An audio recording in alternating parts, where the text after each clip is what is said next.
నిజంగా వికేఆర్ గారు చాలా మండుడండి బాబు. నాకు అప్పుడప్పుడు ఆయన చూస్తుంటే భయం వేస్తుంటుంది.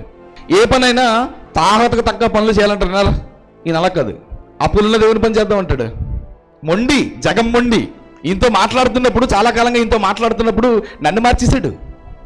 మా సంఘం, మా చీరాల సంఘం ఆ ప్రాంతంలో మేము చర్చిగా కూడుకుంటున్న ఆ ప్లేస్ చాలా చిన్న ప్లేసు. సరిపోక పెద్ద చర్చి కడదామని అనుకున్నాను. నేను ఒక 10 సెంట్లు స్థలం తీసుకున్నాను. ఒక 10-20 లక్షల్లో చర్చి కడదాం అనుకున్నాను. అంటాడు, నీ ఇల్లు అయితే అలా కట్టుకుంటావా? నీ ఇంట్లో పనులు అయితే అలా చేస్తావా?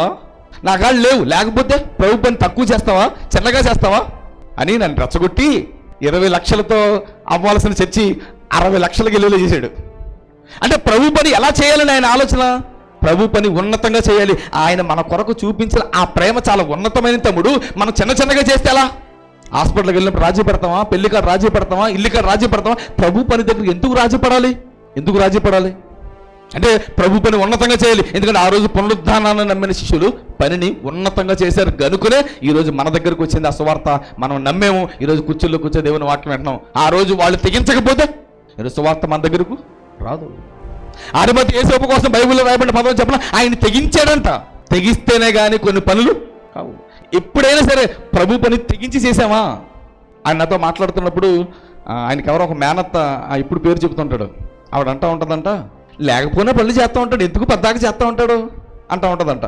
అంటాదంట, మళ్ళీ ఆవిడ కూడా సహకరిస్తూ ఉంటుందంట. లేకపోయినా అన్ని పనులు పెట్టేసుకుంటూ ఉంటాడు, మీటింగ్లు పెట్టేసుకుంటాం అని అంటాదంట. మళ్ళీ ఆవిడ కూడా సహకరించి దేవుని పని చేయిస్తూ ఉంటుందంట. అంటే ఆవిడ ఉద్దేశం ఏంటి? మా మేనలు ఏమైపోకూడదు, అప్పులు అవ్వకూడదు. ఆయన అంటాడు, ప్రభు కొరకు అప్పు అయినా ఇంకా తమ్ముడు అంటాడు.